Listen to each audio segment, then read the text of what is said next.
Queridos hermanos y hermanas en el Señor, como dije al principio, saludo con cariño a Juan Gilberto Núñez, que viene a ofrecer esta acción de gracias a Dios por el logro profesional y militar de ser contraalmirante. Lo felicitamos de corazón. Enhorabuena. También a los miembros de la Policía Nacional, al pueblo de Dios que se encuentra en esta mañana y a aquellos que nos siguen a través de la radio y la televisión y del canal de YouTube de la Basílica. En este día, tercer domingo de Cuaresma, quiero tratar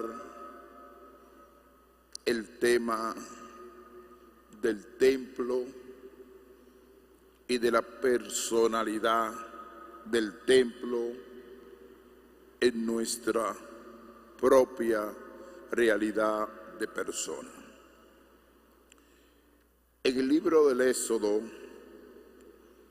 nos presenta a un pueblo que se encuentra mucho tiempo esclavo de Egipto,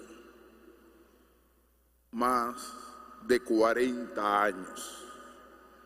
Ese pueblo, por necesidad básica de comida y de otras realidades, se traslada a Egipto. Y allá dura mucho tiempo siendo esclavo. Y encuentra un gran protagonista, que es Moisés, que es el gran liberador del pueblo de Israel. Dice la palabra de Dios: yo soy el Señor tu Dios, que te saqué de la tierra de Egipto, de la casa de la esclavitud. Fíjense la palabra que utiliza: la casa de la esclavitud. Cuando uno habla de casa, está hablando de una familia, de varias personas que viven en un techo, que tienen cierto grado de convivencia pacífica. Y generalmente, cuando un pueblo dura 40 años con otra cultura, otra mentalidad, principalmente distanciado del Dios de Israel, eso marca a ese pueblo. Y por eso hoy el libro del Éxodo lo coloca claro: no tendrá otros dioses frente a ti. No tendrá otros dioses, indicando que hay un único Dios, que es el Dios de Israel. Yo soy el que soy. No hay otro fuera de mí. Y dice claramente: no te postrarás ante ellos. Cuando habla de esto, habla de la idolatría. La idolatría. Los católicos nunca hemos practicado ser idólatra. La idolatría no es de Dios. Nosotros podemos tener veneración, recuerdo, por ejemplo, de la Virgen de la Altagracia, pero nosotros no adoramos a la Virgen de la Altagracia. La veneramos, la veneramos, que es una palabra en español muy distante de la adoración. Por eso, los católicos no nos podemos considerar que practicamos la idolatría, porque si la practicamos, estamos distantes a ese plan inicial de Dios. Y por eso aquí Él coloca los mandamientos de la ley de Dios. Y generalmente esos mandamientos, el primero tiene relación con Dios. Amar a Dios sobre todas las cosas. Pero generalmente uno vive en convivencia con el otro. Y aquí surge lo que se llama la moral. ¿Con quién o con quiénes yo voy a practicar la moral? Con los que conviven alrededor de mi persona, que es la sociedad, que es la comunidad, que es la iglesia, que tengo relación con los demás. Y lo dice claramente: el Señor, el cielo y la tierra y el mar y lo que hay en ella. El séptimo día descansará. Por eso bendijo el Señor el sábado y lo santificó. Así que para la mentalidad judía, el sábado es el día de adoración para su Dios. Pero ya Jesucristo marcó la diferencia. Para nosotros, ya partiendo de la figura de Jesucristo, el domingo es el día del Señor, porque Él resucitó la madrugada del domingo. Y después vendrán los mandamientos que tienen que tener relación con el otro. Honrar a tu padre y a tu madre. Aquel ser humano que a través de Dios te regaló el don de la vida. ¿Cuántas personas tienen a su papá y a su mamá muy elevado? Le tienen un gran respeto y una gran admiración. Pero ¿por qué lo colocan aquí? Porque hay muchas personas que no respetan a sus padres, que le hacen daño, que le hablan mentira, inclusive hasta lo difaman. Aquel ser querido, en singular, tus padres,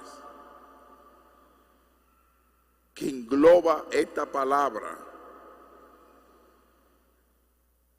hay que tenerlo muy presente y tener capacidad siempre de amar.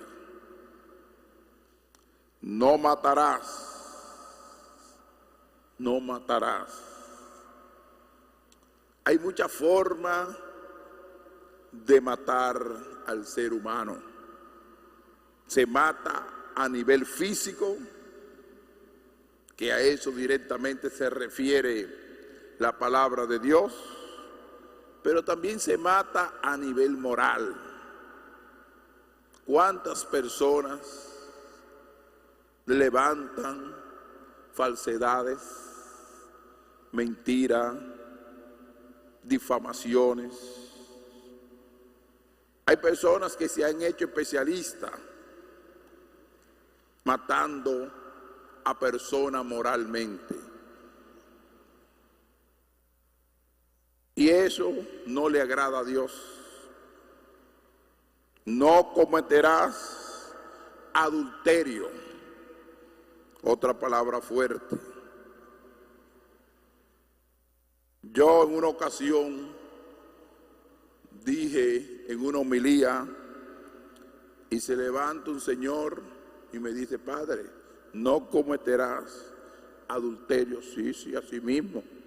Bueno, padre, nadie se salva, me dijo él, nadie se salva. Y dije yo: bueno, lo importante es que comience usted para salvarse. Es decir, que la palabra de Dios es muy clara: no robarás, no darás falso testimonio contra el prójimo, no codiciarás los bienes de tu prójimo, no codiciarás la mujer de tu prójimo. Sí, que una serie de normas que coloca la palabra de Dios, lo que nosotros llamamos moral. No solamente adorar a Dios, sino vivir como Dios quiere, principalmente amando al prójimo. En el Evangelio de hoy, que se repite en los 4 evangelios, esta escena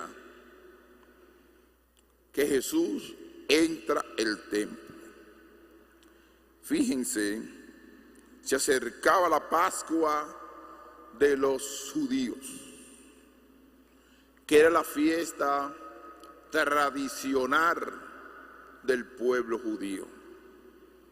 Pascua, lo que quiere decir paso, del paso de la liberación de la esclavitud a la liberación.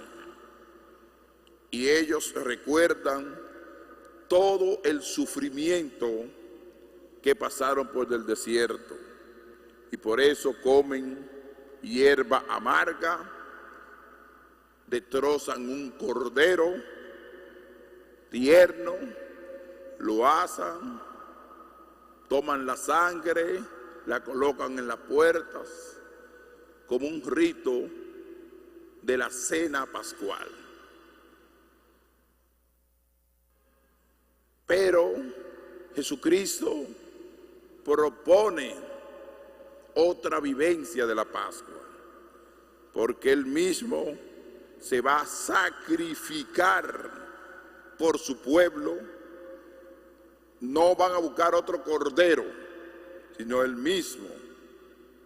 Y por eso nosotros centralizamos la Pascua en la persona de Cristo, partiendo del misterio pascual, que Cristo ha muerto y ha resucitado. Esto indica que la Pascua no es una tradición de la fe cristiana, sino que proviene de nuestra fe hermana, que es el judaísmo. Porque ellos celebraron la Pascua. Jesucristo le da una nueva modalidad a la Pascua, diciendo que no hay sacrificio de animales, sino que Él es el propio Cordero sacrificado que quita el pecado del mundo. Tanta coincidencia de la Pascua de los judíos y Jesús subir a Jerusalén. Y principalmente la acción que hizo Jesucristo. encontró en el templo a los vendedores de bueyes, ovejas, palomas, a los cambistas sentados. Es decir, que el templo de Jerusalén se había convertido en un negocio. Y no solamente en un negocio, sino que había engaño, porque muchas personas no llevaban ni bueyes, ni ovejas, ni palomas, sino que esos negociadores del templo, lo engañoso del templo, ya habían muchas ovejas que no podían ni caminar, ni bueyes, ni palomas, que estaban totalmente viejas, porque se la daban como sacrificio y ellos no lo sacrificaban, sino que la metían en un corral y daban vuelta, más vuelta, más vuelta, y vendían la misma que una persona la había llevado. Y habían ya ovejas que estaban tan viejas que ya estaban caminando, arrastrándose. Eso se llama corrupción. Hasta con el propio sacrificio y con la fe de esa pobre gente humilde había corrupción. Entonces aquí te da un indicador que en el mismo templo de Jerusalén había un comportamiento moral que no le agradaba a Dios, porque engañaban inclusive hasta a los fieles que compraban las ovejas, que tenían que ser tiernas, y le compraban una oveja vieja, un buey ya acabado para el sacrificio, porque era como un círculo vicioso que vendían. Y Jesucristo, mirando esa situación, ¿qué hace? Y haciendo un azote de cordeles, los echó a todos del templo, ovejas, bueyes. Fíjense el dato, ovejas y bueyes. Las ovejas son fuertes, los bueyes también, pero la palabra de Dios no menciona paloma, porque la paloma tiene un símbolo del Espíritu Santo. La paloma es inocente. La paloma no se puede defender, indicando que a los indefensos, a los débiles, a los pobres, el Señor lo tiene presente, incluyendo y simbolizándolo en la paloma. Porque la palabra de Dios dice, bueyes, ovejas y palomas. Porque el que ofrecía paloma venían de familia pobre, o quizá no tenían o no vendían paloma porque la paloma era muy barata. Y decía, aquí lo que hay pérdida. Ellos que buscaban era engañar y tener mucha ganancia. Y Jesucristo, ¿qué hace? Los echó a todos del templo, ovejas, bueyes, y a los cambistas les esparció las monedas, les volcó las mesas, y a los que vendían palomas le dijo, fíjense bien a los que vendían palomas, que da esto aquí, no conviertan en un mercado la casa de mi padre, a los que vendían palomas. no conviertan, pero le dio una orientación. ¿Quiénes generalmente vendían las palomas? Eran los sencillos y humildes, los indigentes, aquellos que no tenían mucha moneda, no tenían ganado. Y a eso él le dice una palabra, pero se lo dice, aunque sean pobres y sencillos, ustedes no pueden estar aquí en el templo negociando con la casa de Dios, negociando con la casa de Dios. Sus discípulos se acordaron de lo que está escrito: el celo de tu casa me devora. El celo de la casa de Dios. ¿Qué descripción quiere decir Jesucristo cuando entra en el templo y limpia el templo? Saca toda la mafia y toda corrupción del templo de Dios, indicándonos primero que la religión, porque no está haciendo propuesta del cristianismo, él está hablando del judaísmo, porque Jesucristo nunca hizo, estando en la tierra, una propuesta del cristianismo. Eso brotó después por el rechazo de la vivencia que él propuso al judaísmo y tuvieron resistencia. Y ahí brota en el siglo I, en Antioquía, que primera vez le llaman cristiano, posteriormente. Pero Jesucristo lo que quería era cambiar la cultura religiosa, cambiar el pensamiento del judaísmo. Y por eso él dice: yo no voy a cambiar la ley, no voy a cambiar ninguna tilde de la ley de este pueblo, sino que se cumpla la voluntad de Dios. Y aquí entra al final en escena la persona de él, que él es el verdadero templo. No es esta estructura física que se ha construido, donde se ha convertido en un negocio. ¿Quiénes permitían eso? Las autoridades permitían la venta, la compra, cobrando impuestos. Era una estructura mafiosa que había en el templo, y Jesucristo no lo permite. ¿Y por qué ya cerca la Pascua? Porque él sabía lo que se iba a producir.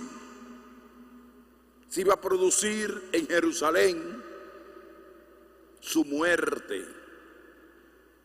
Pero su muerte tiene una simbología: es morir al pecado, morir a la inmoralidad, morir a la realidad pecaminosa. En una palabra, toda maldad, odio, rencor, división, conflicto, rivalidades. A todo eso hay que morir si uno asume una responsabilidad cristiana. Y por eso, cuando la iglesia asume actitud contra aquellos que no cumplen la ley de la iglesia o las leyes de la iglesia, comenzando por nosotros, no nos pueden tolerar hacer cosas mal hechas. Nosotros no podemos practicar la corrupción, nosotros no podemos practicar el engaño, nosotros no podemos difamar a la persona. Nosotros no podemos destruir al ser humano. ¿Por qué? Porque no estamos cumpliendo con Dios. Porque lo que estamos, y yo comienzo por mí, si yo utilizo la iglesia para hacer un ritualismo muy bonito, yo no me puedo quedar en el ritualismo como los escribas y fariseos. Yo tengo que dar un paso a lo que se llama una vida moral clara y transparente. No una vida moral desviada, engañosa, llena de mentiras y difamando al otro, destruyendo al otro. ¿Por qué? Porque eso no es de cristiano. Y por eso yo lo repito constantemente. Muchos cristianos han perdido la conciencia. Ese templo de la conciencia donde uno contempla la verdad de Dios. Le estamos corriendo a ese templo de la conciencia.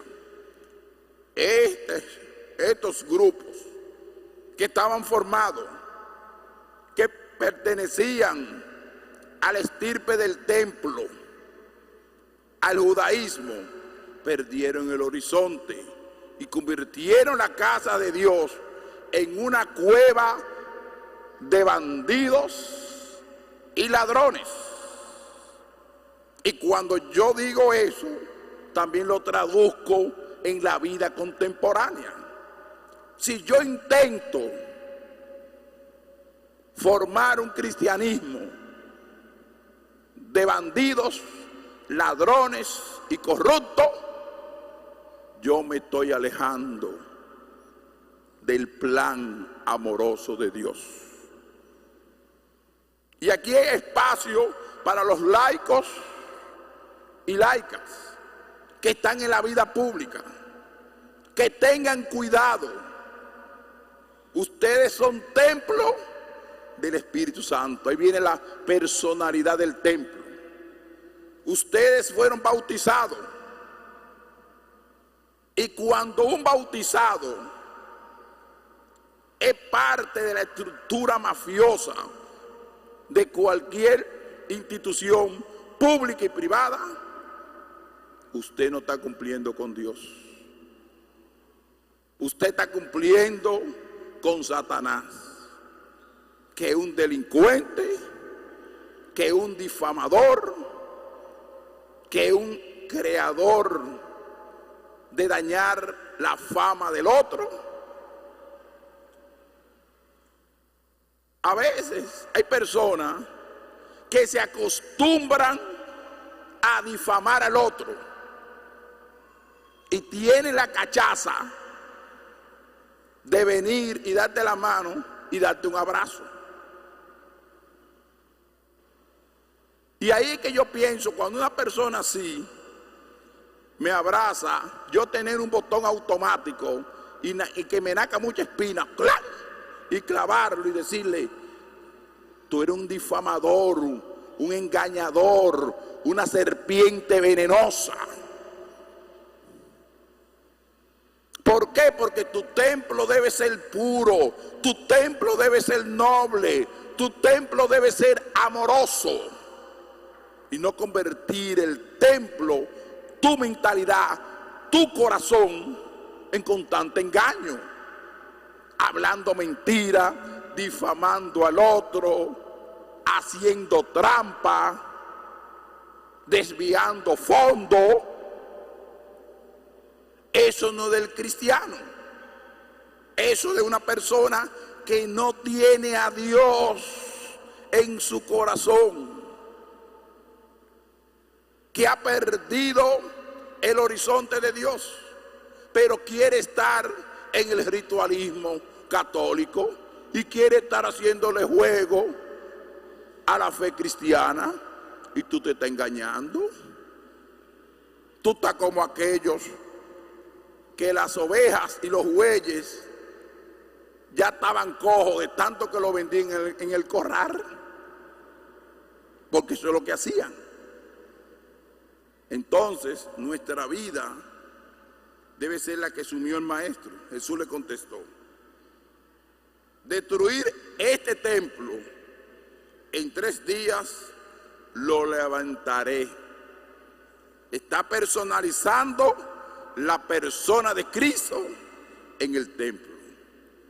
Los judíos replicaron: 46 años ha costado construir este templo y tú lo vas a levantar en 3 días. Pero él hablaba del templo de su cuerpo, del templo de su cuerpo, que él iba a morir en la cruz y iba a resucitar.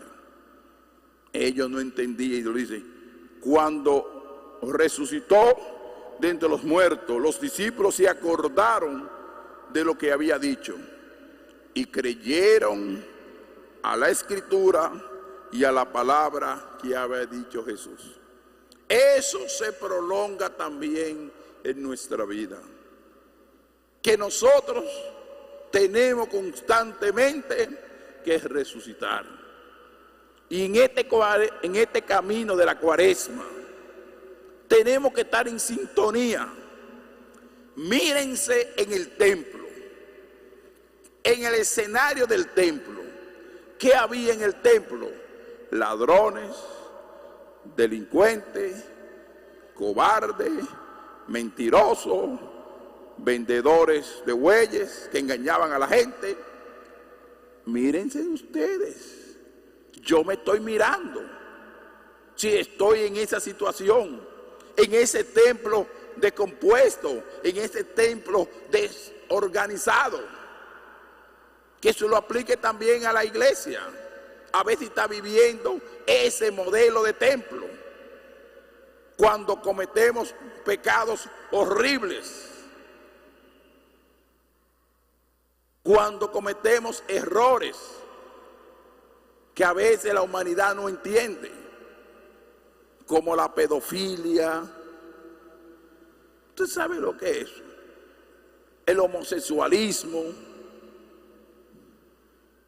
Usted parte de un templo. Usted no debe practicar todo eso desorden, todas esas inmoralidades, orgía. Usted parte de un templo del Espíritu Santo, donde tiene que vivir una vida de santidad, una vida al estilo como Dios quiere. Y hay tiempo en la Cuaresma de revisar nuestro templo personal, nuestra personalidad, revisar el templo de tu familia, a esa iglesia doméstica, hacer una evaluación y descubrir si hay bueyes, hay ovejas, hay palomas. Y yo, como vendedor, he convertido mi templo en una cueva de bandidos y ladrones, comenzando por la sociedad y comenzando por tu familia. Pero hay tiempo todavía de ser un templo nuevo, un templo novedoso, un templo de acuerdo a Dios, que le agrade a Dios, y ese templo, que tu persona camine hacia la santidad de Dios. Que así sea.